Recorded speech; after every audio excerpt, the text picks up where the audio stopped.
there's ways to craft. That's where your branding person comes in. There's ways to craft that story to weed out the very specific things, make it more palatable or more sellable. That's where the craft comes in. That's where your branding director comes in to help you craft those stories. You don't just basically list your story, right?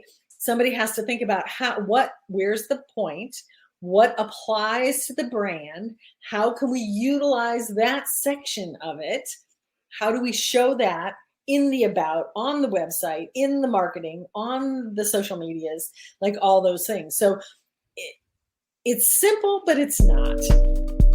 This is Let's Make Waves podcast. I'm your host, Rana Al-Basri Marwad, and I believe that we're all here to make waves. I created this podcast to help you build your brand by sharing with you tools, resources, and strategies to gain professional authority for better business opportunities. If you want to get unstuck, you've come to the right place. Let's get started. I have a treat for you this week. I'm so thrilled to bring to you a fascinating conversation I recently had with Michelle Balaun. She's an acclaimed international brand expert based out of Florida, USA. Now, Michelle has over 3 decades of experience in the fashion industry. Michelle has worked across diverse cultures and in different continents, from the Arctic Circle to Africa.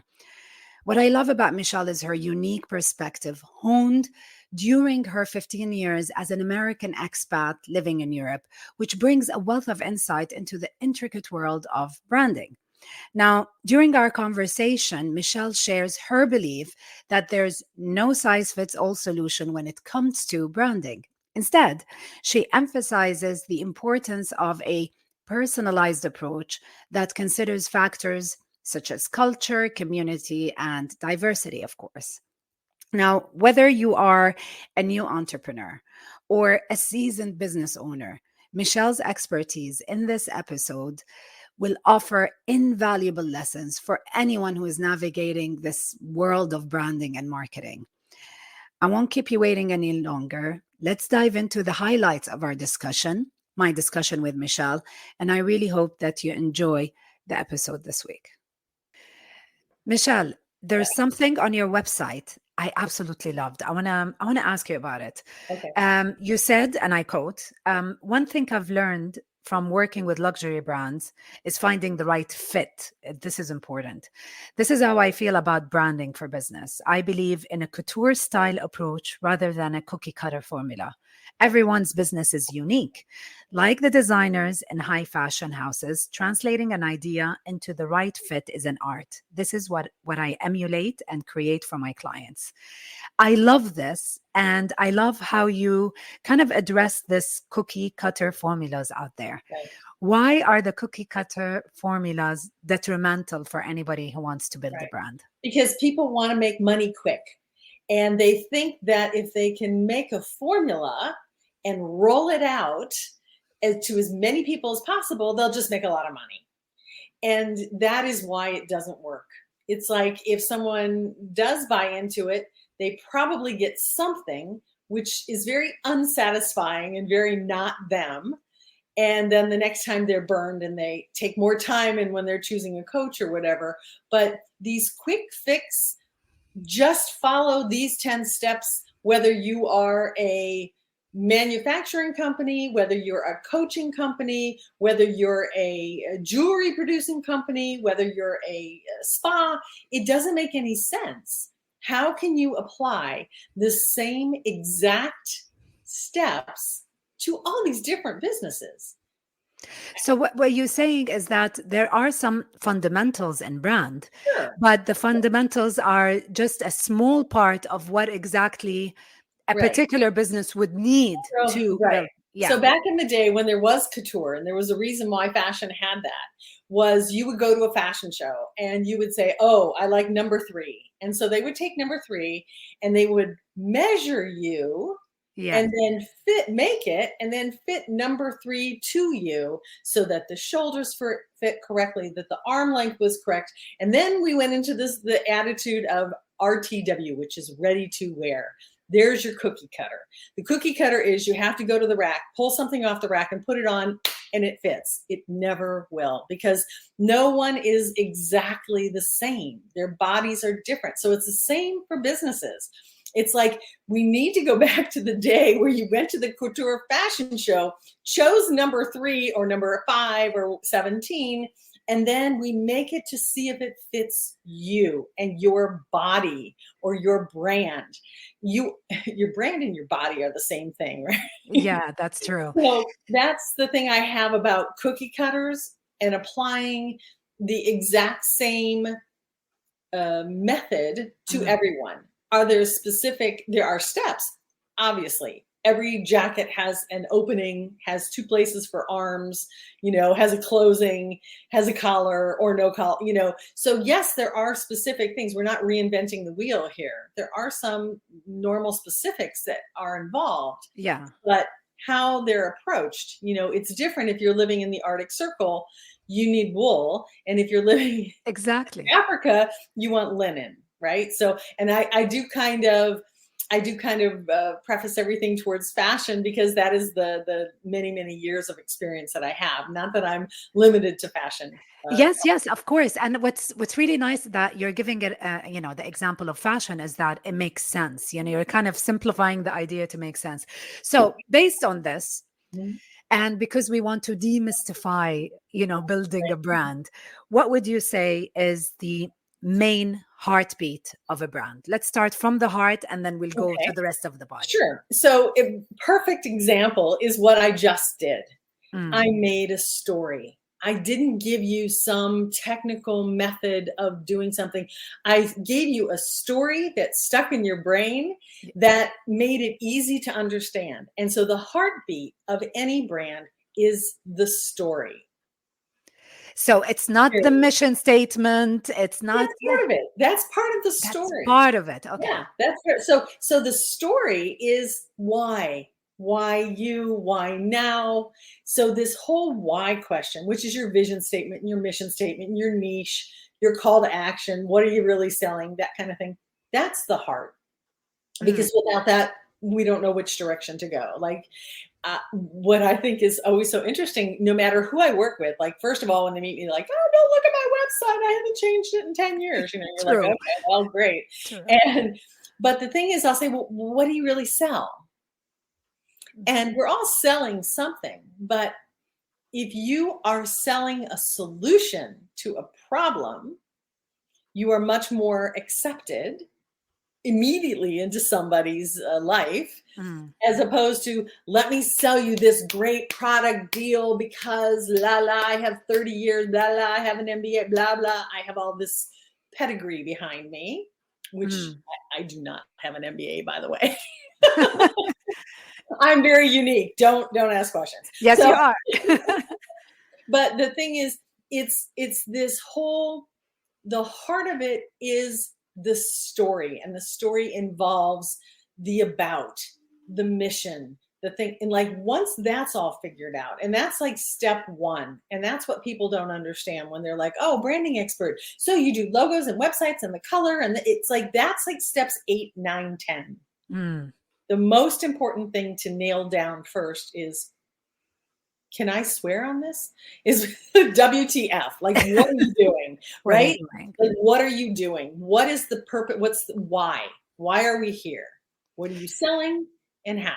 Yeah, and I think when they answer that question, I mean, you tell me from the so many clients you've worked with, when you start asking them these questions, this is where if they decided to go into business because of something that they are passionate about and they have experience in, or is it just like a quick, so I've had everybody's selling something, so I'm going to sell it too. I've had various experiences where there are people who have a definite passion and who just need direction. I have also had experiences where someone had the money, the support, the background, they were ready to sell, they already started doing things, but they had there was no heart. There was nothing there. It was like, I have no idea. I just wanted to make money, and I get it. I need to figure this stuff out first. So I've seen it both ways, where if they jump the gun or if they have a lot of support behind them, then they think, oh, it's easy. It's like you're making a cake. You put all the ingredients in, you mix it up, and boom, you have a cake. Well, if you've baked, there's science, right? It's very Yes. careful. It can be a really shitty cake or it can be a good cake. Yeah, absolutely. So yeah, Yeah, that's how I equate that. I wanted to, to talk more about when you said the story, the why. Why is it so difficult for someone to answer that question? I mean, even as a business owner who's been, let's say, in business for a couple of years, and then they had the roadblock that you were talking about. Why why is it always a difficult situation to answer that question? And usually, what are the things that people should think about to basically go over that hurdle, and then the process of, okay, Right, now let's build this right. beautiful jacket now. Yeah. So number one, they don't want it to be about themselves. They get very shy all of a sudden and they're like, but I don't want it's not because of me. Do you really think Gwyneth Paltrow of Goop said, oh, it's not because of me? She named a candle the JJ. So it's like, that's really her, right? So it's kind of like you have to be brave enough or willing enough to represent yourself as a brand, in the brand. And if it's a company that, so you have a pseudo person, right? Oh, That's yes. in Yeah. front of that, right? So like if it's a very big company, let's pick Coca-Cola or McDonald's or something like that. So you have Ronald McDonald, or you have like somebody representing Coke, right? Yes. So even a large company tries to put a personal face on their brand. Yeah. They humanize the brand. They want to Exactly, humanize it. Yeah. exactly. So it's kind of when you scale down to a smaller size, mid-sized business, large business, or whatever, the person behind it wants to stay hidden. They don't want to be up front. Okay, fine. Then an avatar must be created, right, to Mm. represent that brand. But somebody's got to stand up and say, this is what we're selling. Mm. Because back in the day when we lived in shops, we lived over the shop below was the bakery or the seamstress or the hat maker or whatever. You knew those people lived there. They represent their kids, their family, their extended family. Everybody was in that one unit, and you knew these people and you trusted these people, and you gave them your money or your wares in exchange for a product. So we're still doing that, but on a different scale. And without that personal shadow, I Mhm. guess, behind the shadow, touch, whatever, it doesn't work. We don't feel trust when we buy something. Like when you are at midnight and you take your phone. Oh gosh, I don't have my phone with me. So you have your iPad out and it's 1 o'clock in the morning and you're scrolling, and all of a sudden there's that outfit you've seen 25 times in social media and you think, it's really pretty, I'm gonna buy it. And you click and it's $39 or something ridiculous, right? So you click it. When it comes, it is literally a piece of parachute nylon that is like, you're like, why did I do this? Like, because and there's nowhere to return it. There's nothing to do with it. You bought it because you had an emotional connection to it, right? There was a story. They had a beautiful ad. They had the fabrics flapping in the wind. That's a story, right? They had the girl and the way that she was wearing it, the way she was walking it. That's a story. So it will motivate you, but I will never rebuy because I lost trust, right? Yes. Yeah. So it all comes down to trusting the product that you're buying. I mean, you don't buy anything for your kids that you don't trust, Absolutely. Of course. right? So that's kind of meshed together in there. Yeah. So what you're telling me here is that it all starts from the story. That's the core. And it is because of that story that we build trust with the customer, the client, and Mhm. that trust will give them the confidence to buy from us. So Yeah. let's go back to the story. What makes a good story? Like, how can you say, oh, that's a good story? Emotion. So how you can move someone with emotion, and don't discount the negative story. What do you mean? Tell me more. Struggle. People love to see someone who has struggled. Like if you show up and you say, oh, well, I'm a trust fund baby.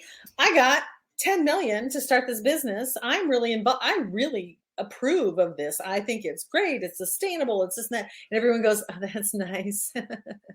Next. Yeah. Right? Exactly. Like No. if you can show up and show your struggle, like, I was born, la, la, la, la. It's like whatever the story is, and you don't have to get too detailed with it, but just as amazing that negative messaging, like showing the pain point in a message, works a lot better than trying to show someone the positive, because as humans, we immediately default to negative, right? We immediately, it's like, tomorrow I have a big event. I'm sure it's going to rain, right? We're negative. Like, oh, I just ate that bagel. I'm sure I'm going to gain 10 pounds. It's like we right away default to negative. So showing that negative is a part of humanity, of being a person. And so you can show that story of that struggle that you had, and that led you to your why, and that led you to what you're doing. And that really it motivates people. Like if you have a struggle that you went through, like especially if you're also doing philanthropy within your brand, which is I recommend for anybody who's like, I feel guilty about making money. Okay, let's stop that right there, right? So yes, please. Let's talk about it. You can do wonderful things with your money. You don't have to put it in your pocket and then go to the moon with Jeff Bezos. You can actually do something good with your money. Right? You can pick something that's near and dear to your heart and support that, or support someone in your life, or support someone in your neighborhood, or, there's things you can do with that money. So never be ashamed or worried about investing and making that money.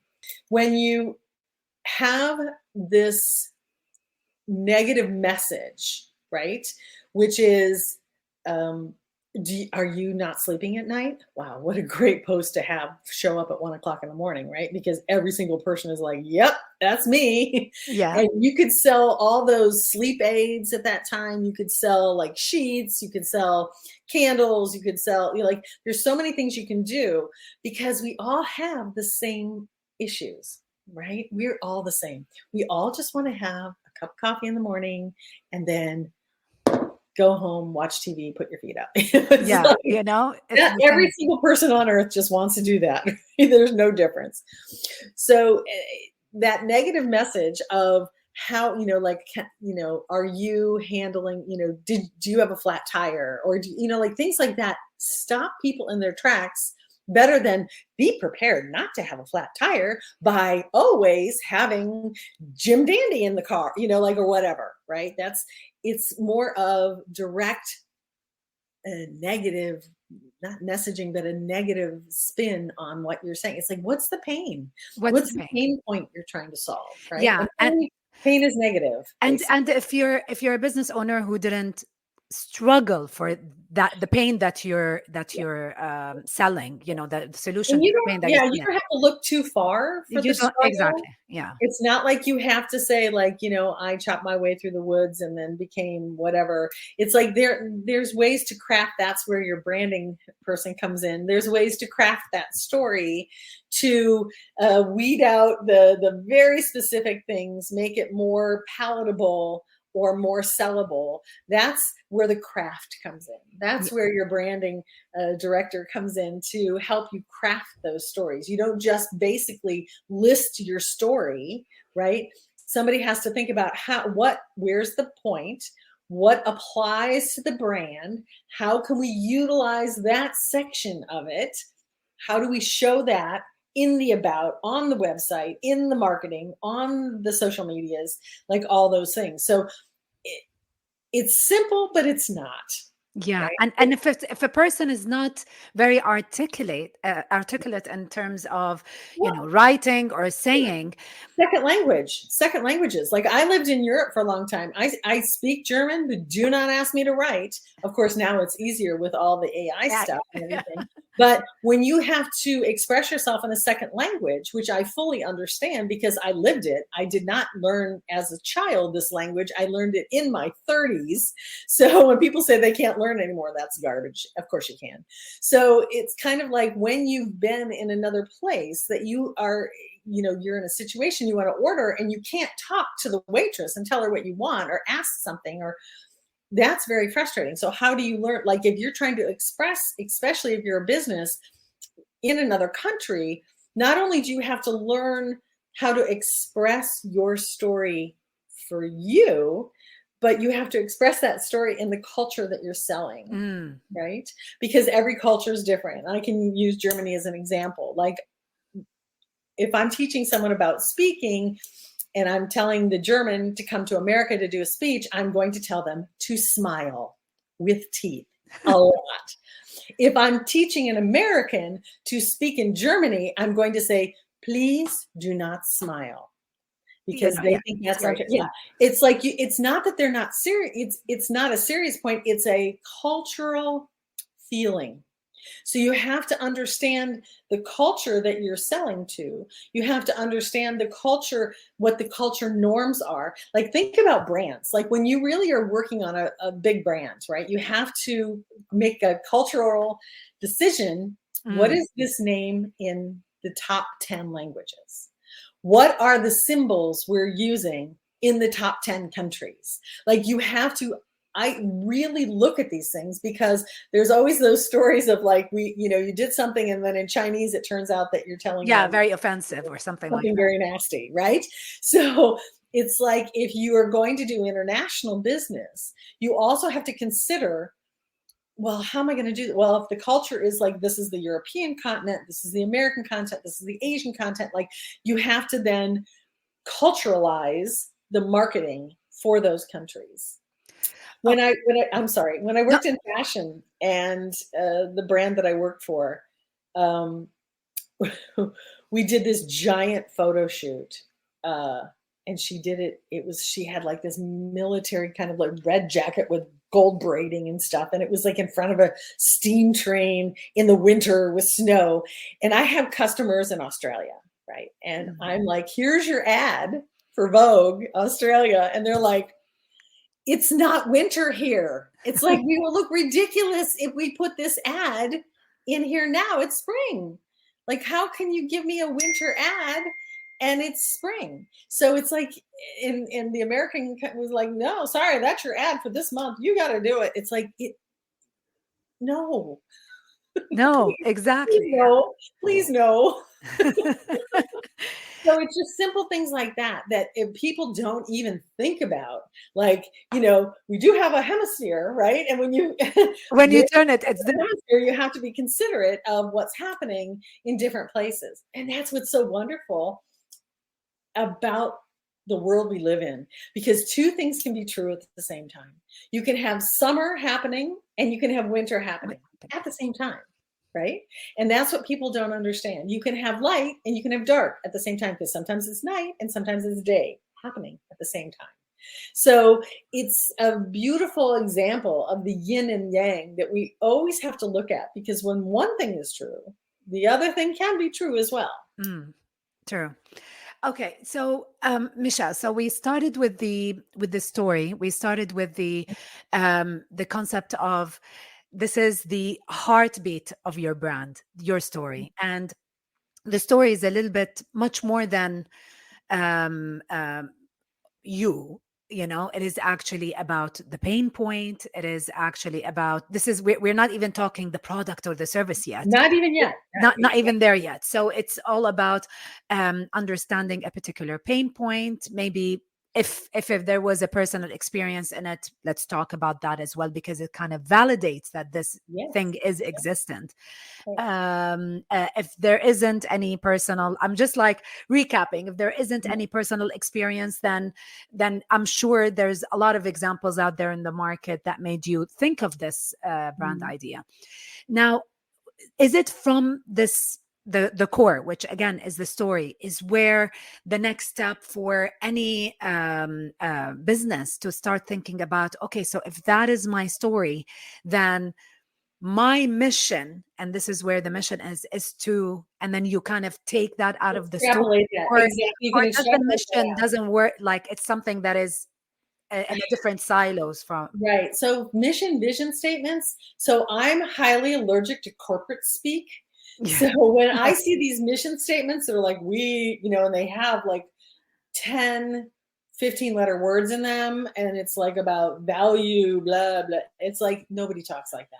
Nobody knows what you're saying. They'll all look at you and go, "Oh, that's awesome."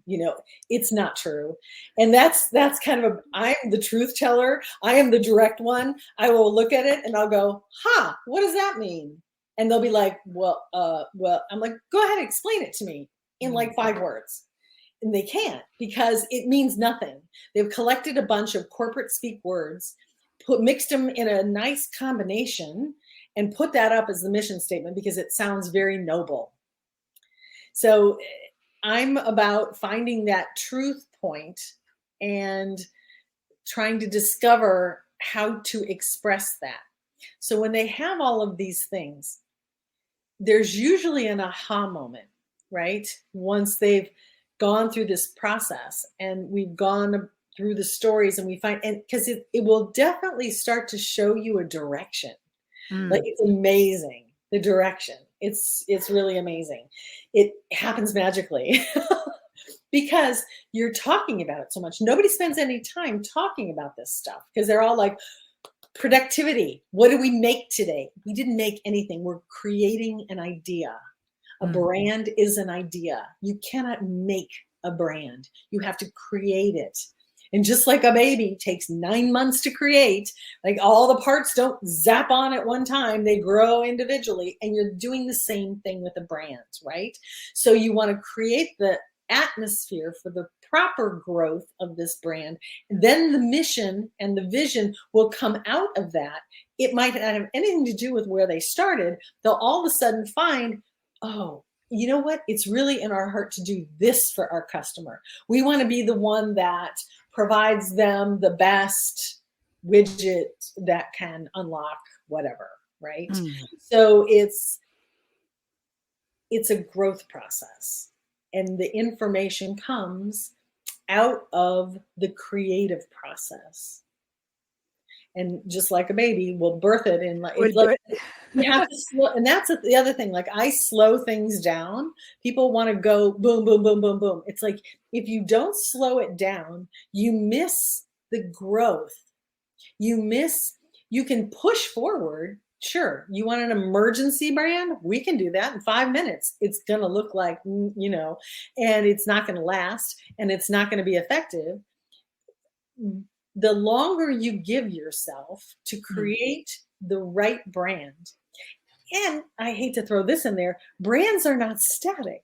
They exactly. I was going to ask you. All the time. Yeah, the baby's born, but it's still growing. It's still growing, and so is every brand. And if you take a walk down memory lane with logos, for instance, I mean, even Twitter had a cartoon bird for. Do you even remember that face? I remember that. Bird. It wasn't this little. Now it's X. It's like, so you can look at the strategy of a brand by following its logo, right? You can see how they were trying to be more slick, they were trying to be more homey, they were trying to be more, it's like you can see a brand's evolution by looking at their logo history. So do you experience, or did you experience with your clients, the pushback between, like, you're putting so much effort on the brand, let's just focus on the product, I mean, we just need to sell this? What would you say to explain, because I know this is really important, but that if we don't build that brand, if we don't have that story where you were telling us how it kind of evolves with you, that will impact the product. Right. So I usually would have a disclaimer at that point saying, okay, so what you're saying is, and I am super practical. That's the other part of it. Like, I am not like ivory tower, like, oh, it has to be this frenetic, like it has to be connected to like Mozart or something. No, I'm very practical. If you already have X, Y, and Z, and we need to use it because what business owner wants to spend more money, right? Mm. So it's like, if this is what I have to utilize and we only have this much time, then this is what we can do short term. And I use those words heavily, Okay. short term. However, in the long term, we need to plan for the evolution, another word I use a lot, the evolution of this short term solution.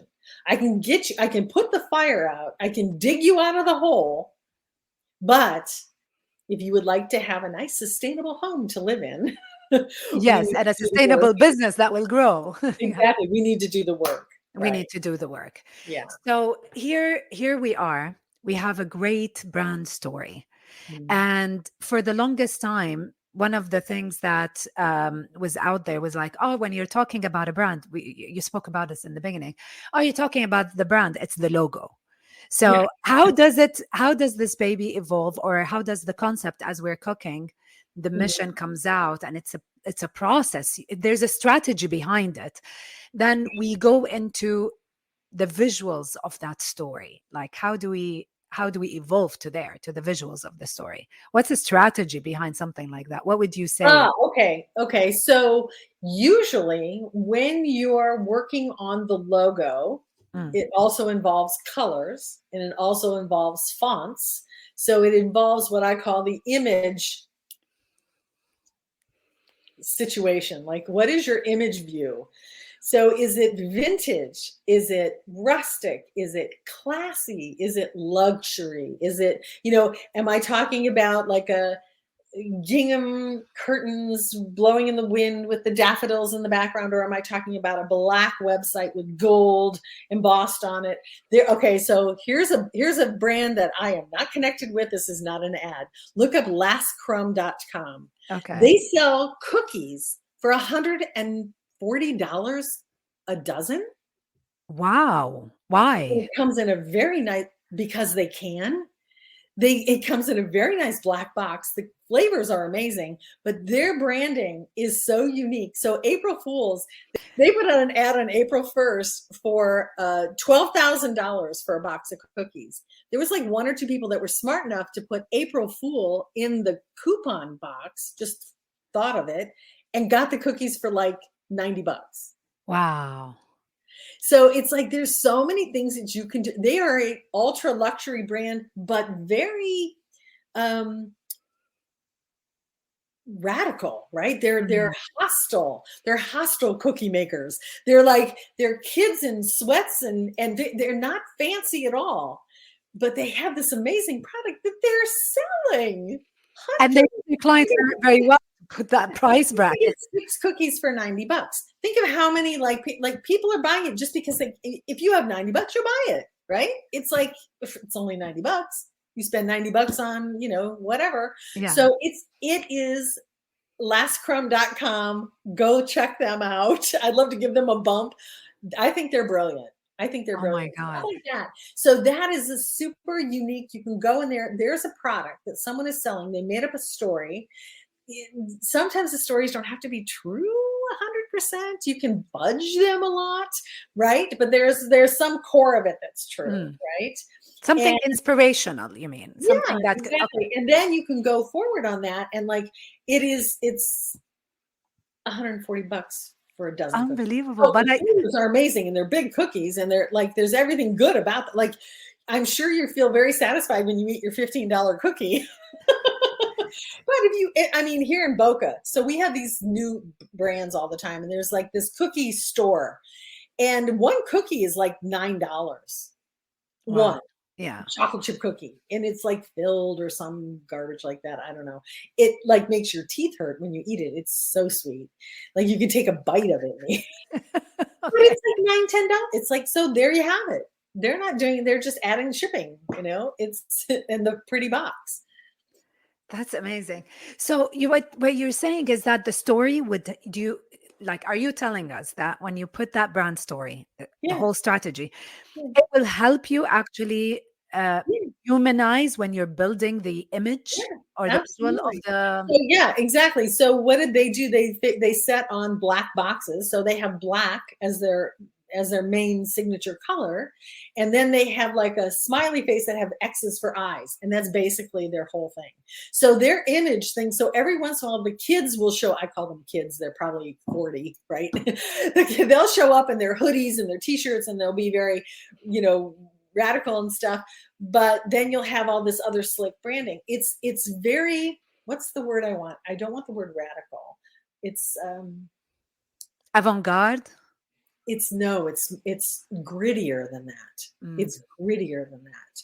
It's not expected if you're selling $140 box of cookies. No. There's no pampering here. It's just like, they're effing good. That's the thing. They're like, bro, do it. I'm sure there's all the kids on the mountains right now skiing last days of ski that are probably buying boxes of these cookies, right?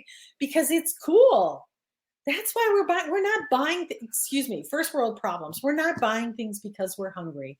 We're not buying things because we're naked and cold. We're not buying things because we don't have a roof over our head. We're not buying things because we don't have a $40,000, $50,000 car sitting in the driveway, right? Mm. We're buying things for entertainment purposes. When I sold couture and I'm selling, a black knit skirt, it's just because it had a name and a brand. Because you could buy that for $1 and not $500 and not $1,000. It's the same. You can do the same thing if you go and buy like an Armani t-shirt. It's nice fabric, but you can also buy one at Target. Yeah, exactly. But people pay for that. This is the story. Okay, how about a bottle of water? How about a bottle of water? So you buy a plastic bottle of water at the grocery store, it's $1. You buy a plastic bottle of water at at Starbucks, it's like $3.99, $4.75, or some crazy price like that. You're at the airport, you need a bottle of water. Oh, you're going to pay $7.50 for that. Yes. So it's a bottle of water. It's the same bottle of water. It's location and like where you're at and how you're packaging it. When you go to the airport, you expect to pay that price for that bottle of water. Why? Exactly. We taught you that. Branding taught you that. It's a teaching process. Yeah. Can you kind of elaborate more? Too many things. Yeah. Too many stories. Let's go back to that. So let's go back to the part where, because it's really important, the connection. I wanted to make the connection of the story that you're building, because the whole thing is about the heartbeat of the brand. So the story is the heartbeat. So how can this heart starts helping you develop this body? So you were telling me about the image in terms of it is from the story, right, that we kind of start putting a personality to the brand. You were saying things like, so when you have the logo and you have like you're kind of set into what kind of an image you're going for, right? Okay. That's when you have to start doing some image work, which means mood board sounds so blasé, right? They're not mood boards. They're literally like pictures and images and like directions and feelings and all these things. So we go through these different processes to find the visual identity. So a logo is the visual identity of a brand, but your images also are, what are the visual identity of this brand? Because you don't want to put your logo on everything. Yeah, that's old timey. Yeah. That's antique. So people need to look at that ad, post, whatever you want to call it. It's an ad, right? They need to look at whatever you're producing social media wise or on your website and recognize it immediately without the logo, without any words. They need to feel it right away. So right now you're looking at me, and what do you see? You see this pink, orange, kind of big earrings, like crazy glasses, like that is part of the brand. And if you see all my stuff, you can look at something and go, that's probably Michelle. You don't even need to look. You're like, oh, that's Michelle, right? So that's how the brand works. So in the development part, before we start really nailing down, here's your logo, here's your 2 fonts, here's your color palette with the hex codes. Like before we get down to the the nails and hammers and brass tacks, you have all these swirling, this is back to the baby growing, right? Growing, yes. It's like you have all these swirling identities that you have to choose a path. So when people have to choose a path, they freak out. Number one, they freak out. Number two, they freeze. Number two, they don't want to do it. Yes. What are we on? Number four, they won't go, right? Or they'll pick a path that seems like the path they should choose, right?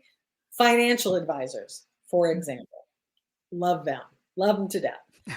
Blue website, a lot of people in suits shaking hands. Yes, or behind the desk. Computer image with pen and, fountain pen. Like, okay, there are fountain pens in Europe. I know that, but like in America, people don't even know what a fountain pen is. They're like, what is that? So it's like those images, immediately people are like, get away from me. I don't want to talk to you. Like it's showing me all the negatives of your business. So right away, I want to change that image. So for example, I have a financial advisor who happens to also be a nurse. Oh, wow. And she wants to make nurses rich. So that's what we went with, be a rich nurse, right? So all of her things were like tongue in cheek, like, take the temperature down on your finances. You call the shots on your finances. Like things like that were cute and clever, because her niche market is specifically nurses. And that's the other thing that is niche, which is also image direction. If you sell to everyone, you sell to no one. We all know that. We can say that by heart, right? People also freak out when choosing the path for the images. They also freak out with the path for the niche. People who fall in love with you will buy from you, regardless of what your niche is. But you need to have a niche to be known for something that is part of the brand, right? Yeah, and this is part of the story. That's the Yeah. You can trace it backwards, right? You can trace it forwards. So it's kind of like the images find you and you immediately go, yeah, this is the way I like this. This is the way we go. It takes the time of breaking them down by the process that we go through and the 9 months of having the baby, right? Then the process of going through this branding thing, I've broken them to the point where they go, okay, yes, I'll look at it. Yes, I'll think about it. It's like, because you have to retrain that automatic finances, blue, or, ecological things have to be green, if it's a hospital or if it's a soothing and calm act, show an ocean. If I'm I love the coaches with the person on the mountain with their hands up in the air. Success and you've achieved. Give me 3 minutes. I'll pull up 25 sites. They will all look the same. It's like, why? So, and then I love, like, also coaching. There's no picture of them. If I'm going to have, I know there's a lot of that. Yes. If I'm going to have a personal coach, dude, show your picture. Which you go back to that point. That's the first thing you've mentioned. Your picture, your story, your pain. Yeah. It's that personal face connected to the brand. So it's all, it's a lot of chicken and egg thing. What do you do? It's like a lot of stuff simultaneously happens. Depending. It's, again, you don't put your foot in the river in the same place twice. And things are always moving. So if I work with somebody and I work with them for 2 weeks and they go on a vacation or something, they come back after a month, things have changed. They've changed. Their understanding of what they're doing has changed. So we always have to accept, like, I've had things where due to business travel, we've had to extend and where we started, where's my finger? Where we started and where we stopped are, it was like lesson 8. We got to, oh my God, it's all wrong. Here's what we want to do. That isn't bad. It's wonderful, because it took that time to really find this. And when they got this, they were like, this. And it was an easier process after that Oh my, because it's it was like clarity. done in 5 minutes Yeah, yeah. because it was this. It was like finally this, because you have to fight all the training we have of how you should represent yourself. And especially if I'm dealing with women clients, they're less flexible in being open to not being predictable, right? So it's like, but I should. No, let's try and throw the shoulds out. So the process is always different. That's where we go back to not a cookie cutter. How can you say that it will only take you in 5 quick lessons, we can create your brand? It's like, no, maybe not. Maybe not. Yeah. And if I tell everyone all the time, it depends, then nobody will be interested. I have to give more of a story, an example, and walk them, because it's a hand-holding process to walk someone through it, whether they are a single entrepreneur or a business staff that which is more difficult, because unless you have a decision maker in the room, it gets a lot of, well, let's show this to everyone and get their opinion. Yeah. I immediately ask, like, who's the decision maker? Yeah. Because we're not doing this by vote. Okay. This is not a brand is not a democracy. No, it doesn't work that way. No, You know, somebody Michelle, has to decide. I find a common point, and this, I love how you say you can always trace it to, Back, front, yeah. and you can trace it back. Yeah. There's a common point, a theme. I don't know. This is what I got from what you said. And that is because we have that, the brand story, and then how you build the, the human of the brand. Yeah. So the colors, the logo, and everything. And from there, it's, we're going to go into content and all of that. Ooh, content, one of my favorite things. But I feel like the common thread so far, and I have a feeling it will go forward also with that common thread, is clarity. So it all starts with clarity. And do you... This, of course, this whole process is clarity, right? This whole process is examining through a very narrow magnifying glass or microscope to see exactly what it is. And right away, if somebody has 10 products, I'm going to take them down to 1. It's like, we have to get small first. You have to do it right with one thing first, then you can add stuff. But if you right away start with a multitude of things, it's harder. It's not impossible. It just has to have a different form. There's certain things that get grouped. We're going to do this later. We're going to do that one later. We're going to do, this is where we're focusing now. So especially if it's an existing brand that has multiple services or products, different products or areas of interest or whatever that they're doing. So that's a little bit more complicated, right? But clarity goes back to mission statement, right? It goes back to mission statement. Like, that is, I love to do this. So your mission statement is your mirror. Yeah. You have to hold it up, and it's like, is this part of the mission statement? It isn't.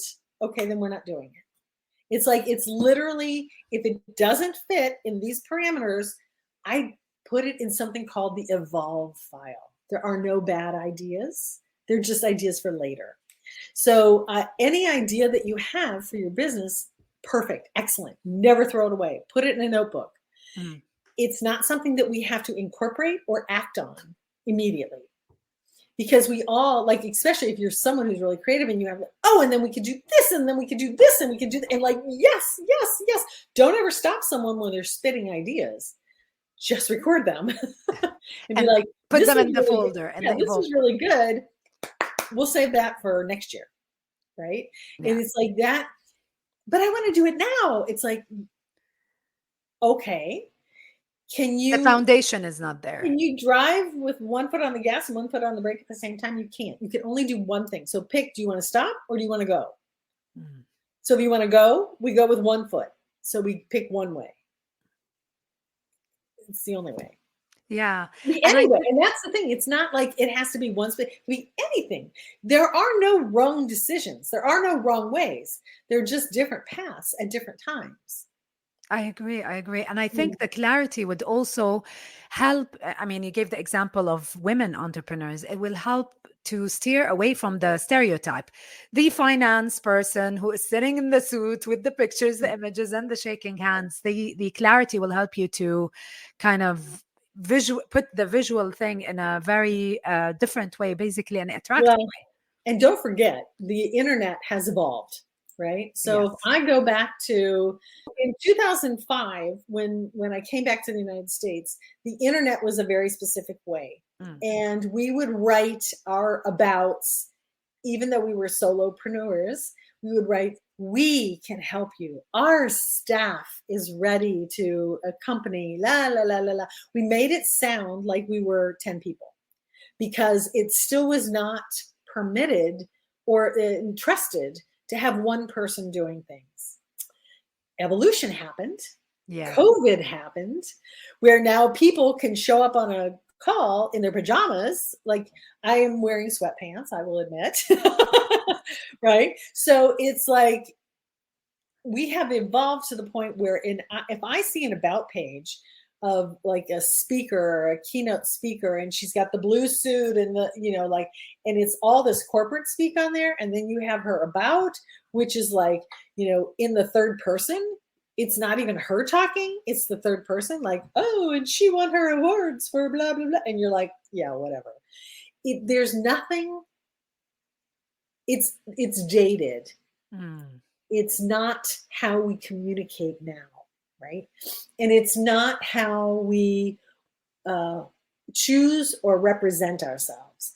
And getting out of that corporate speak, I am the big buster of corporate speak. As soon as I hear, oh, there's so many really good ones on on Instagram. The one girl who does like the HR person. Oh Oh, my God, yes. she's hilarious.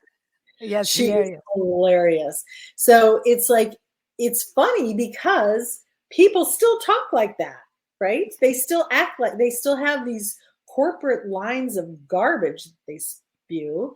And is there someone for that customer? Maybe. Do I want to be a part of that? No, that's not who I am. And that's the other thing. It's like, you are like, I am not for everyone. Everybody has their matching partner to what they need. Mm. So am I the right answer for every brand? No, definitely not. Am I the right answer for brands who understand me? Absolutely. Right. So it's that predictive. It goes back to, I have to be this. If I'm a keynote speaker, it has to look a certain way. Go look at some of the men's keynote speakers. They'll be in a pair of Nikes with jeans and a t-shirt doing their keynote, not a blue buttoned up suit acting like you're some sort of HR professional that we all make fun of secretly. Mm. Michelle, there's this thing that you also, when we go back to the statement that I started with when we first started our chat, which is about the cookie cutter versus the couture. You said that some of the things, yes, there are foundational stuff, sure, but because every brand is unique, then the process and everything must be different. You have a process as well. There is the unique side of it, but there's also kind of a sequence that you think is a good sequence. So I love, I'm going to quote you for that. You say, oh, good. yeah, you say your brand, it's your work, it's your product, and it's uniquely yours. So finding the right story and strategy is the right thing. So you usually follow an outline. That is, you start with the core, then you start with the story, then you have the look, then the image, then the last thing would be website, social, email, and special. Right. So now that we've done the core, we've done the story, how do we, the images. And the image, but there's this, it's like, it's so, I feel, from the clients that I work with, it's crossing that bridge from the from the words or the behind the scenes in terms of building the core to actually now becoming the outside part, which is the image, the social, the communication. Expressing those things. That So bridge is, yeah, there. So Not a lot of people see the connection and the bridge right. So there. that would be content, right? Yeah. Content. Yeah. So first of all, you have an enormous amount of content on your website that we've just worked through, right? We have your about, the story, the things, and most people make the mistake of taking an entire page and making that the post instead of breaking it into very small pieces. Because when we're on this thing, we're zooming through, like we want to see 3 seconds, like we are jaded at this point, right? So you have to make them in very small bites of expression that someone looks at and goes, oh, that was interesting. And they need to, it used to be like people need to see you 3 times, then it was like 7 times. I think it's now up to like 15 times or something like that before they will even stop and go look at your website. So people have to kind of see you, understand you, hear what you're doing before you ever put out, please buy this, right? The please buy this has to be so hidden. And a year later, I mean, there needs to be for a new brand, especially a lot of trust building, a lot of image building, and the content. So the content isn't as scary as everyone thinks it is. It starts out with, I say, okay, let's do content buckets, right? So give me 10 topics that apply to your product or your brand or whatever. So if you give me those 10, then within those 10, I say, okay, now give me 10 titles underneath that one topic. And then you give me 10, right? Now you have 50 weeks of content. That's a year. That's a year. Yeah. It's a year. So, and things happen within a year that you can build on. Like you could have done stuff for the eclipse, right? There were people who had like Oreos that were moving on and off the white cream. Oh, yes. Yeah. Then there was like, so, and there were people who were doing like, they would stand in front of each other and do this, so many cute things, like all the, so that you have a base content that you've planned out and you've scheduled. Then you have the in the moment content where you can add things that are happening now in the world, right? So it's like, it's a game. It's not hard. It's like it is a bit Chinese checkers on 3 levels, right? But once you see how easy it can be and unfrightening and not monstrous, it's not like I'm required, you don't have to write an 8,000 page summary on each topic. Yeah. Right. So they look at it at the end and they're like, oh my God, this is a whole year content right here. And they've done most of the work. You've done the core work in the beginning, which is the story. So a lot of it comes to the image. Then we talk about, so then we also have to talk about photo shoots. Like you need to be in the pictures in your stuff, right? You need to put your face there. So I am not one I'm more iconic than I am trying to be pretty. So I do pretty crazy photo shoots. Luckily, my photographer understands me. And when I come to her with wild ideas, she's like, okay, let's try it. Let's have fun. Yeah. Like the one we did, we used this Alice in Wonderland filter where my head is like really stretched. It's like, it was a weird, it's like I like to try artistically a lot of different things. Yeah. So, and you'll notice I have long hair, I have short hair, I have long hair, I have short hair. I have like, I don't have a specific look, but it's always the brand. Regardless of what picture you see me in, it somehow makes sense. Yes. I'm consistent. Yeah. So that's the other magic word. Oh, okay. This whole thing. Clarity, consistency. Clarity and consistency, right? So would you say that today, the content, whether it is the website, the socials, the email marketing, all of that, the advertising campaigns, it holds the same weight in terms of importance as building the core, the story, the look? Because if you have that without this, or could I be wrong? So that totally wrong, because that part, let's talk about the baby again. Let's talk about So if the baby is still in the womb and hasn't been birthed yet, we can't see it. We certainly can't have content about it. that. It doesn't exist yet. So there is a first step, and that first step is the core. That has to be developed first. That is the foundation on which the house is built.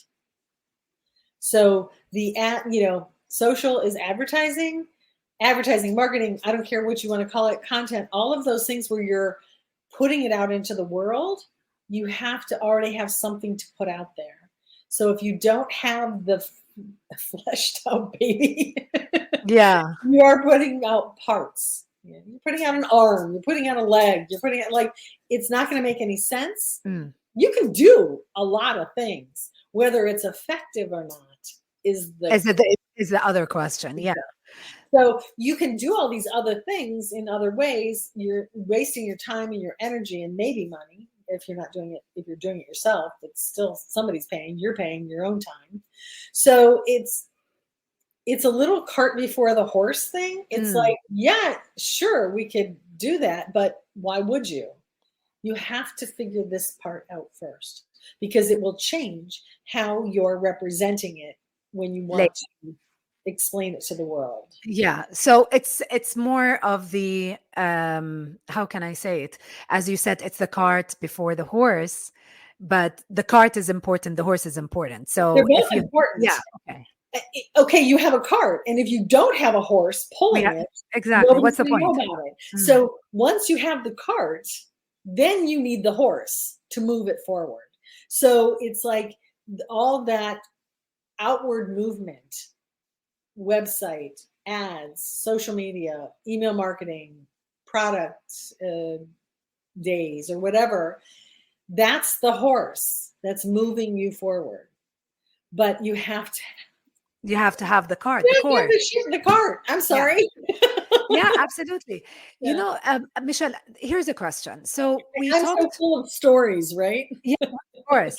But I mean, you're telling us, and you're putting so much weight, of course, on the business and the brand, but you're also the human element of it, which is either the founder or there's someone who, to humanize.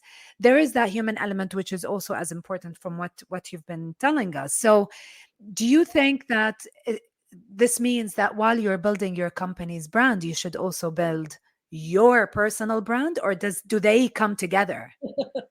So first of all, in this world, no matter what you feel about it, we have all been branded. It's kind of a thing now. So a personal brand, especially if you are a business owner and you're a vibrant, active part of that business, right? Then your personal brand affects your business brand. It's highly unlikely that your personal brand is like ultra luxury and you're selling dollar store stuff, right? That doesn't equate. Yeah. So your personal brand is something so specific that I have a process for it that is amazing, because at the end of it, people are like, it's right. Oh my God, how'd you do that? It's a little bit of magic, right? So if you have a personal brand that is well thought out. So I will out myself right now. My personal brand is genuine bold. But that makes sense. That makes sense. So out of like 700 words, I chose these 2 words to represent me. And I actually do the exercise myself every year just to see if I've changed, if I need to update it. And every year I'm like, nope, I'm good. This is fine. I'm good. So when I do this exercise with people and they're looking at, they're always saying, oh wait, there's more. And like they have all these words to choose from. And we get through it. At the end, they're always just like, It makes sense. Yeah. You're right. So they are going through their house. They're going through their clothes. They're going through how they cut their hair. They're going through the colors that they choose for their car. They're going through it's like, it all makes sense now. It all makes sense now, because that's the other thing about branding. A brand director cannot create a brand for you. I Mm. have to create it with you. If I create it, it's my brand. It's my Yeah. It's your yeah, perspective of the person. exactly. Yeah. Exactly. So unless that business owner participates deeply, fully, emotionally, physically, if they do not participate 100% in deciding about their brand, it is going to not be their brand. I agree. I So agree. just like we talk about the baby again, it's like a hey mama, or what do you guys call it? I, Doula. A the doula. doula. Yes. Doula. Hey mama is German. So Oh, a doula, I don't even know what it is in English. So it's like, so the doula is the one who helps you birth it. It's like that person is there to show you, okay, now you breathe. Now mm, you think about it. Now you sit down, wait, be calm. Like it's going to be okay. Now you got to hurry up. It's like that person brings you through these birthing steps that will birth your brand. mm, We're back exactly. to the baby. We're back to the baby. We're back to the baby, because the baby represents a lot of things. Your business Yeah. is your baby. The brand is also a baby. It Yeah. takes time for it to grow, and Yeah. you add to your process, after all of the socials and the website and all of the content. You put something called special, and the special has, the unique, you call it your unique focus. So it Right. could be anything from a course, a speaking gig, an event, a book. Yeah. I mean, isn't website and social and email enough? Do you think a Yeah. special has to be there? It's not that you finish it, it's that you start evolving towards it. So It's like, that's the folder which you call the evolve folder. That's yeah, why you go exactly. there. Well, Okay. but the special is, okay, you want to do events? Do you have one planned? What can we do to create that event? So, for instance, I have one of my clients who actually her event is this Saturday, and it's the first event she's doing. And she's got a table, she's a coach and she's got a table and stuff. And she's like, what do I do? I'm like, Mm. okay, you're a one-on-one coach, right? You have a table. Get rid of the table. You're a one-on-one coach. Why wouldn't you want two chairs, like a vignette of like you speaking to one person? Putting a table between you and the people coming up to you is already a block, right? She was like, oh my God, why didn't I think of that? I'm like, well, that's what I do. So it's like evolving, making her this idea for a vignette sort of setting and how to invite people in. So she'll have like her little set that is on all of her social media, right? Mm. So she's building her set. So people will walk around with this silk palm frond now that just has her website on it, right? Mm. Great. It's not going to be a business card someone's going to throw in the bottom of that bag they get, And right? forget about it. Exactly. It's kind of like you'll see, and then people will see people walking around with those friends. And where'd you get that? What is that? It's, it. You've been to those events. You know what that's like. So it's like trying to develop different ways out of the box to help someone, especially a one-on-one entrepreneur that is just starting, that is a coach, that is like, how do you start a coaching business where you're going to do trips, right? Mm. She's doing, so it's like, okay, well then let's focus on, so I'm bombarding her with all these Italian Yeah. videos and stuff like that. So she's No, starting no, to do, but she translated yeah, where you yeah. just said. She And that's translated from the image, from the story into exactly, the exactly. event. And that's the thing for me too. I am not married to what I express, right? I give you the information, I give you the inspiration. I am not hurt or offended if you don't use it.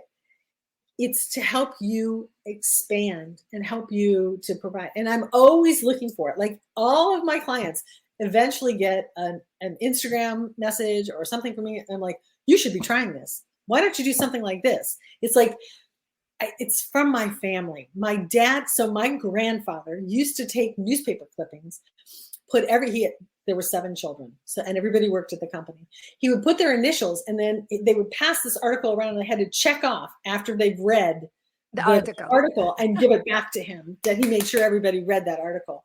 My uncles, or my father used to do it to me all the time. I still have an uncle. Every birthday card I get, every Christmas card I get has a little article in it with like my initials on the top of it. it's like it's ingrained in the family, right? So I'm doing it in the modern way of IG, right? Here, look at this, look at that. Did you see this? What about that? What about this one? So I it's, love it. I yeah. love it. Michelle, we're, I want to kind of ask you a couple of questions before I already taken so much of your time. I want to kind of like make go through a full circle with this because we started with the cookie cutters. So Michelle, in this process where you're doing the exercise of a brand and a personal brand, can you tell us more about that? Yes, absolutely. So it's kind of a new fun thing I started. Ah, okay, It's yes, okay. it's a mini magic workshop. So what I do is I do a live brand audit. So whatever it is that the client comes to me with, we take a look at where they are right now. Mm. There's nothing like a live brand audit with Michelle, who is super direct and like will bust you on everything, right? So I will go in and go, oh, look, that doesn't make sense. That doesn't have the same. You need a background here.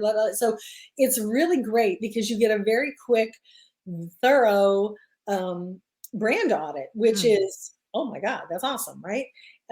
Then we talk about a little bit of your vision. Like, where do you want to go? Where do you want to go with this? Like, have you thought about your 5-year plan? Have you thought about what's next? And so if the person then outs himself to like, I would like to do events, or I'd like to write a book. And then I'm like, okay, so then we talk about how would you go about that? What are the next steps for that? What are the things that you need to do that? And then how are you going to market that? How that can incorporate into what you're doing now? And then we do the 2-word brand, which is the personal branding, right? Mm. So it's an exercise. It's actually a packet that I sit there with you together, and we go through, and we do this either in person at the Magic House in Florida or on a Zoom call. On a Zoom Not call. as fun, just as good. Because as you can see, I translate very well on camera. Yes, So, you do. right. So, but if you are local or if you are in Florida, it's definitely an option to do it live. So what we do is we go through step by step this 2-word exercise. And without giving away a lot, we go through and we find a core word and we find an edge word. And we look at the definitions of words. We look at what does the word really mean?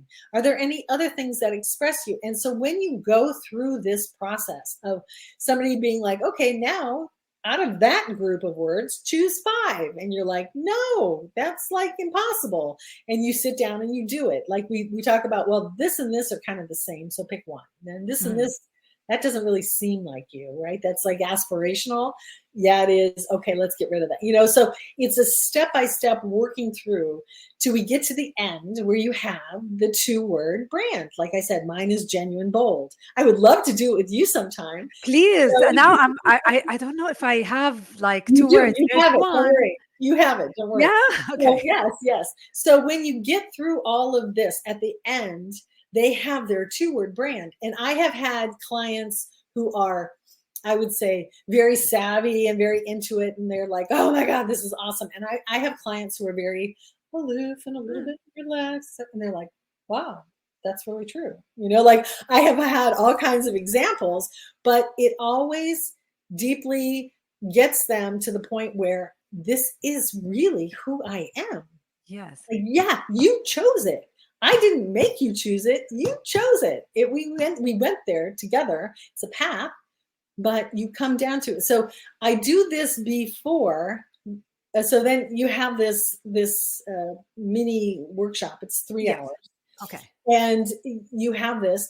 And then if you choose to go, that is a taste of what the big branding sessions are like. So if you do decide then to go for the major sessions, then I subtract the amount for that mini workshop off your main uh, I wanna go back to the workshop. I really like that. I really think, and I mean, we take that even at uni when we were, it's like there has to be a checkup, a brand checkup that everybody should do, whatever the size of the business is, yeah, even if it's a one-man show, but kind of business. yes, yeah, The audit is something that is very healthy and important for any business yeah, owner to Yeah. do. And even if you are, your business is basically public speaking. So, Yeah. if you're a thought leader, That's it huge. is an That's honor. huge. Yeah. You have to be in the right, like I need to be able to Google you and it has to be right because Yes. that's part of your credibility. So that's what this brand audit is. So like when I'll ask somebody, have you ever done a brand audit? No. How many years have you been in business? 5. When was the last time you looked at your website? And they're like, 5 years ago. And When I created it. yeah. And you're like, I bet you're not even selling the same. I bet there's 5 broken links. I bet you're not even selling the same product. I bet there's missing pictures. I bet there's not a contact page. I bet it's like, because I'm in the business, when I am on someone's site, when I'm looking for something and I see errors, I email them and tell them, do you know that you're missing your main picture or this or that? I can't help myself. It's a business and you are not representing yourself well. These are the shingles to the world. Your credibility as a fill in the blank, right?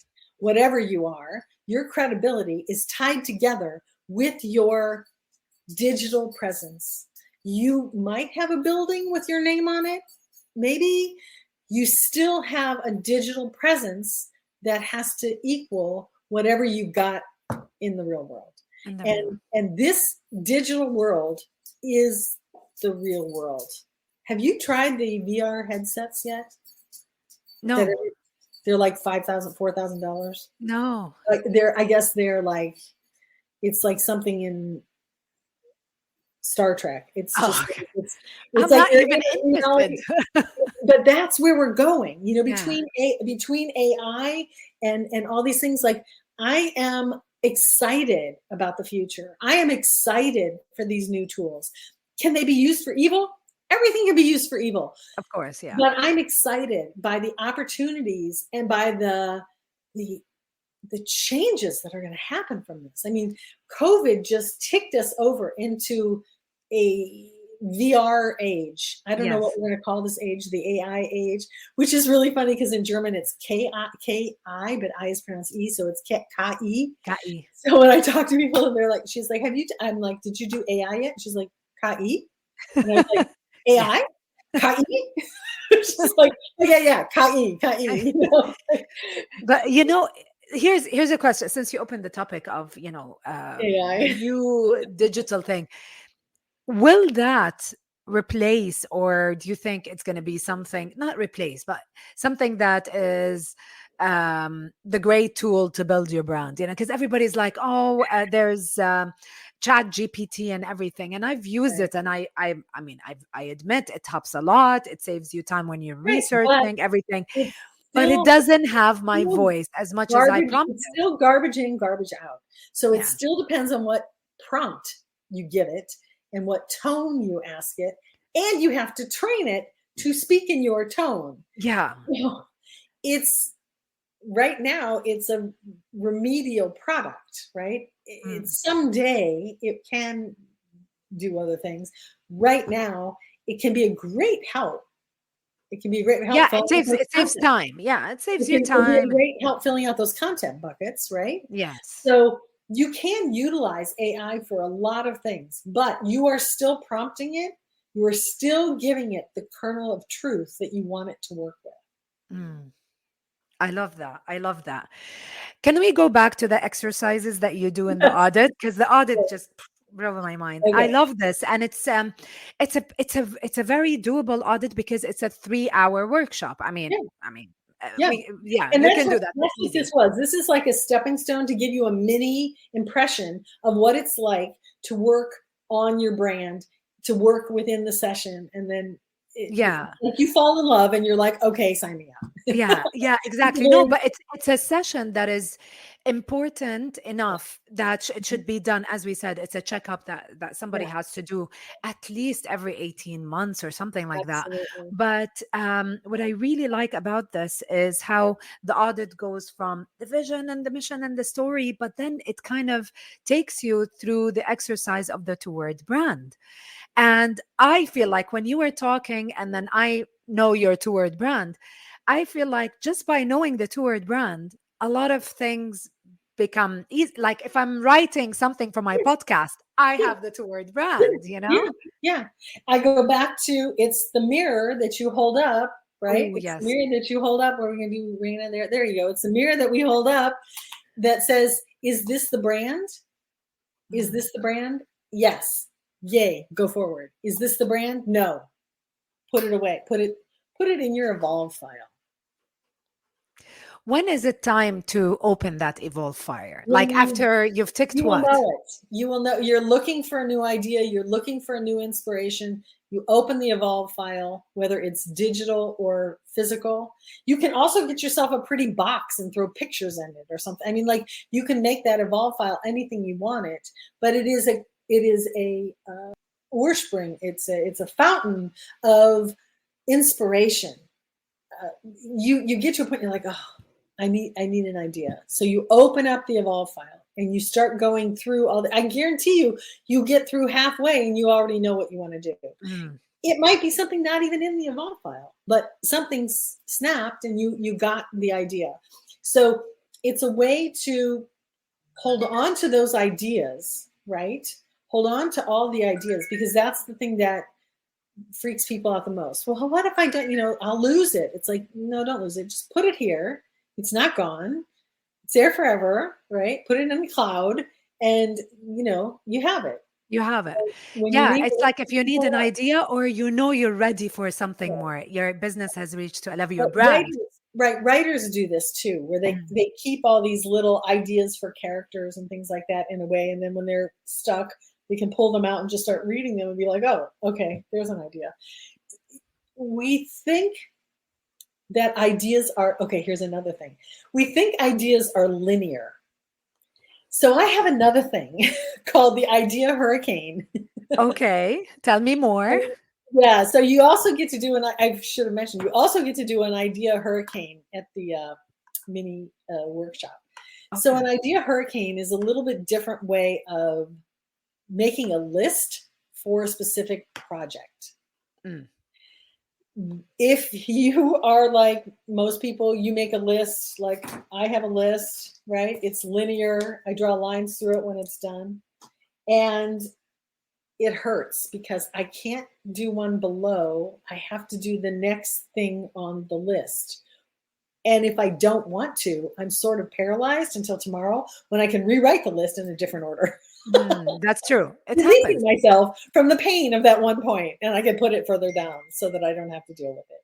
So an idea hurricane basically has you put a due date, so Okay. something that has a due date in the center. And then like the sun, it has petals, radiant sun. Like I will actually send you the PDF for the idea hurricane and you can give it to your listeners. Oh, wow. So Thank it you. is, yeah, so you have the core of the idea, the date. Then you have a sun with panes like sticking out. Mm-hmm. And so at the top, you write down what the subject is. So if the subject is event, and the event happens April 25th, so you put April 25th. So what are the things I have to do for the event? I have to send out invites. I have to wash the tablecloth. I have to iron the tablecloth. I have to order the food.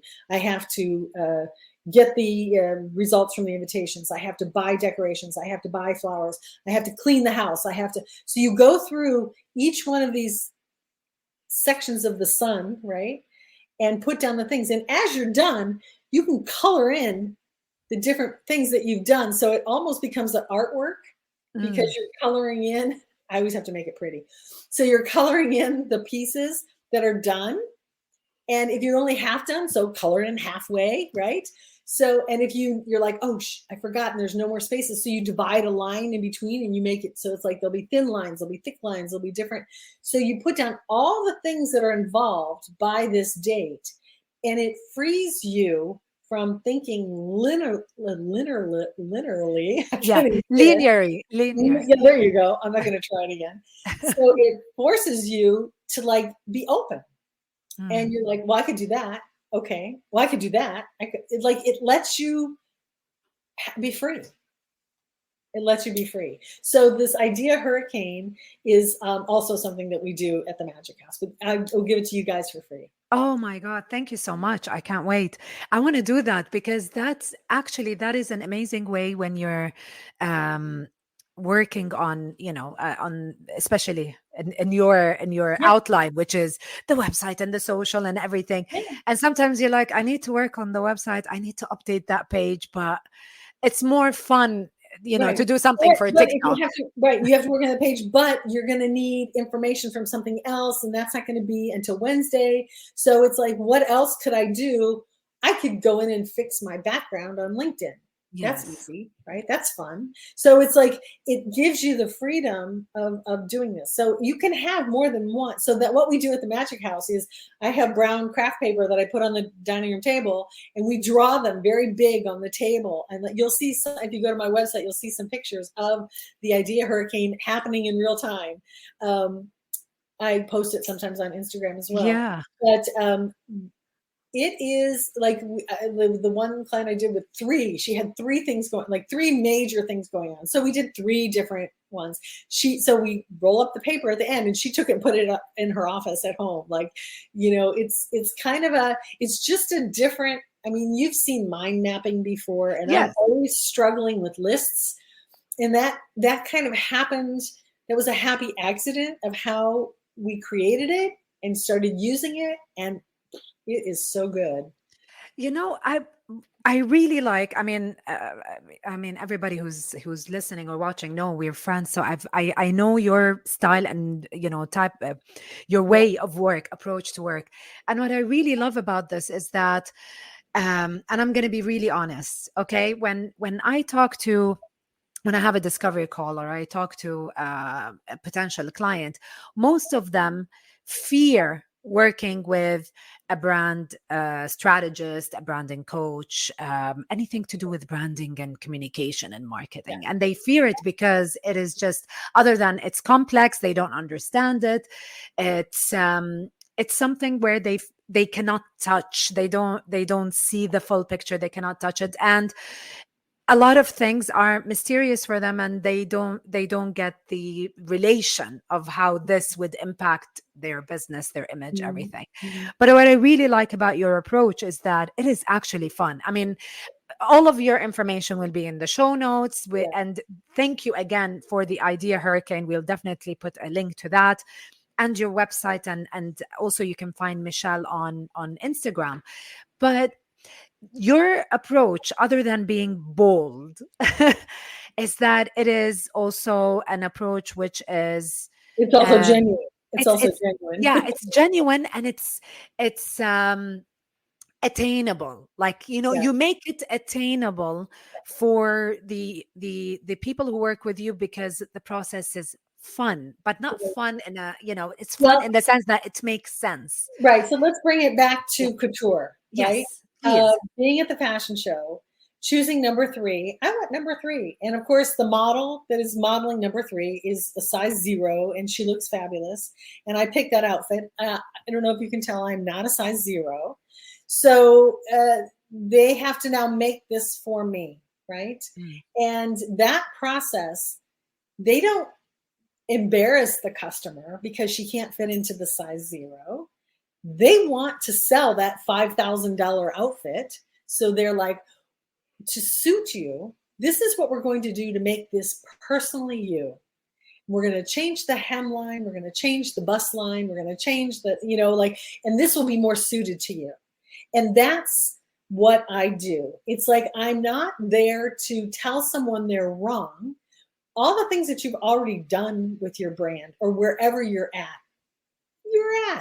It is what it is. I'm very practical, right? On that sense. So whatever exists at the time you made it, you were making it with the best intentions and the best decisions possible. Now, in where you're at, you have new intentions and new decisions to make in the best situation possible. So I think that helps with some of the anxiety and fear of being told everything I've done is wrong. Everything I've spent money on is wrong. Now I'm going to have to spend all new money on a whole new thing. No, we're not going to throw the baby out with the bathwater. Baby, we're back to the baby again. So it's like, it's being understanding to people, and it's genuine. I'm not fake in any way, right? So I don't have airs of like, well, I sold couture and I'm like la di da di da. No, I also sold mass merchant. Like I sold train loads of polo shirts, like so for $3 each, right? So I've been in both places. It doesn't matter. It doesn't matter if you're selling fur coats or motor oil. You need to know the customer. You need to know what the product is, and then you can sell it. So that's all we're trying to do, is to find out where you're at in the river right now and how we can better give you the tools to go where you want to go. Maybe you don't want to go down the river. You want to build a bridge and get on the other side. Then we build a bridge and get on the other side. So some people want to go on the river. Some people want to go in the air. Some people want to, it's like, it depends. That's why I come to, there's no cookie cutter, because it really depends on where the brand is at the time. What they've done in the past is not wrong. It's just time to update. And so that is the kernel of what you're talking about, where they're like, what is that apprehension? That apprehension is, everything I've done is wrong. All the money I've spent is wrong. No, it's not. It got you. And now you want to go somewhere. Exactly. And now it's like, it's where we are now. Okay, so where do you want to go? Is this where you want to go? Well, then stay there. But that's not why you're here. You're here because you want to go somewhere. Exactly. So that's the thing. It's like, you're not wrong for what you've done. You're not wrong for the money you've spent. You maybe could have spent it in better ways. We all have stories about how we could have spent the money in a better way. All of us. Yes. Remember my story about buying the stupid plastic stuff from China in the middle of the night? Right. So I would love to get those back. Somehow we need an app that stops me from doing that. Okay. Do not let me buy between 12:30 p.m. and 6 a.m. There should be like, the buttons don't work. That's what I need. I need a setting, because I won't go into settings and change it because I don't have my glasses on, so I won't be able to figure it out. So it's like, I need an app that does that. So whoever's doing apps, do that. You'll make money. I love that. I love that. Right. Michelle, I wanna close with something about your brand, your work, your story, your product. You have international experience. I mean, you've worked in Europe and the US. I love how you said, from the Arctic Circle to Africa. You've been everywhere. So when you're building a brand, and it's not on a global level, do you see any similarities if you are someone who is now based in France? In terms of building a brand, are there any similarities to someone who's in the Middle East, to someone who's in Japan, or someone in the US? From your experience, there are similarities and differences. How would you? So right, that the goes struggle. Is the struggle the same? Is the yeah? So that goes back to my cultural messages. It's like, if you're in a area, like I am in the United States right now, so I'm speaking as an American with American experience. When I can speak as an international citizen of the world, it depends on the country I'm in learning about how to do things, especially so if you want to pick France. There's a different attitude about business. There's a different method. Basically, it's the same, but you have to put those cultural glasses on. We just had the eclipse. Everybody had eclipse glasses. So you have to put your French glasses on. Right. And if you're going to do something in UAE, you have to put your UAE glasses on. You have to be able to put the cultural glasses on for where you're at. And that requires a little bit of research, and that requires also experience in that area. And personally, for me, because I've had experiences, my area was Europe, Australia, and the Middle East. How that all works together, I don't know. But I love it. lot of travel. So you have to, because of the connections you have, yes, you have to do research. Everything requires research. So when I'm starting these projects with people, they have homework. They're like if you go in my main branding sessions, it's like, here's your homework. I don't meet every week. I meet every other week because you need time to research stuff. You know, how many times people don't even know who their competition is, right? Or what the other products are out there. Like, who else is doing what you're doing? Listen, Wendy's and McDonald's, they build across the street from each other because that's where the customer is. It doesn't matter. It's not competition. That's where there's business. Yay, you should build an Arby's over there too, because that's where the people are eating, right? So it's not a bad thing to have competition. You need to be your different flavor. You need to be the honest, direct person and brand that you are. That will get you your clients that love you, that want to buy from you, as opposed to the other guys. So you need to do research. You need to put your cultural glasses on for the specific culture, and don't be afraid of competition. I love that. Don't be afraid of competition.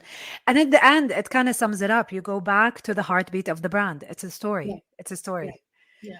Michelle, thank you so much. Again, all of the information about Michelle and how you can reach her and connect with her and follow her is going to be in the show notes.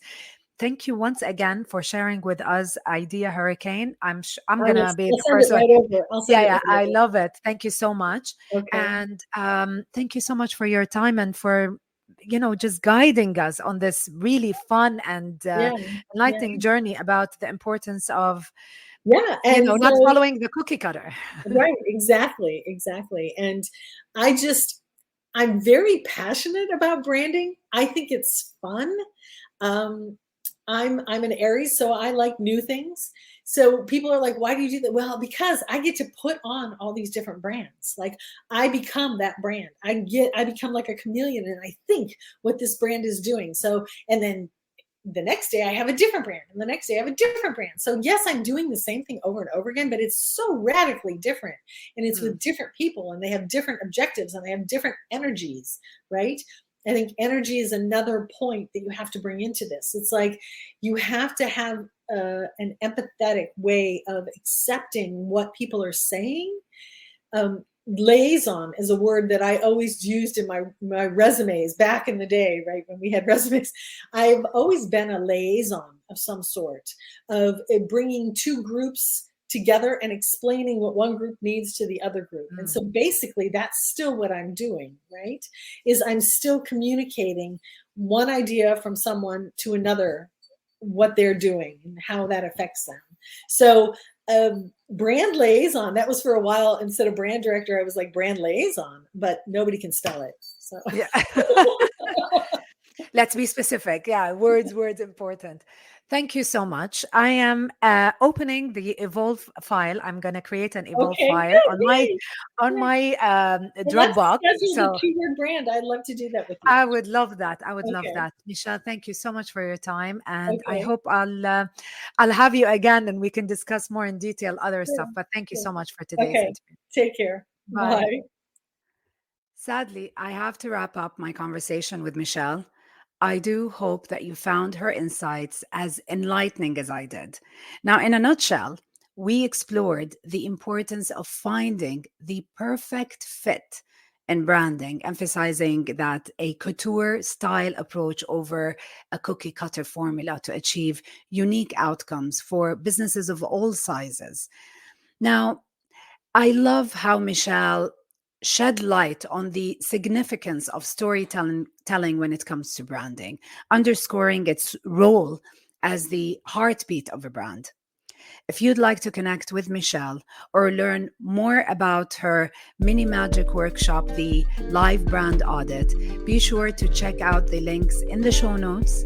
I've put everything over there. And of course, I did not forget the free download, the Idea Hurricane. Thank you once again, Michelle, for sharing that with us. Thank you for joining me on this episode of Let's Make Waves podcast. Until next time, keep shining and keep making waves. Bye.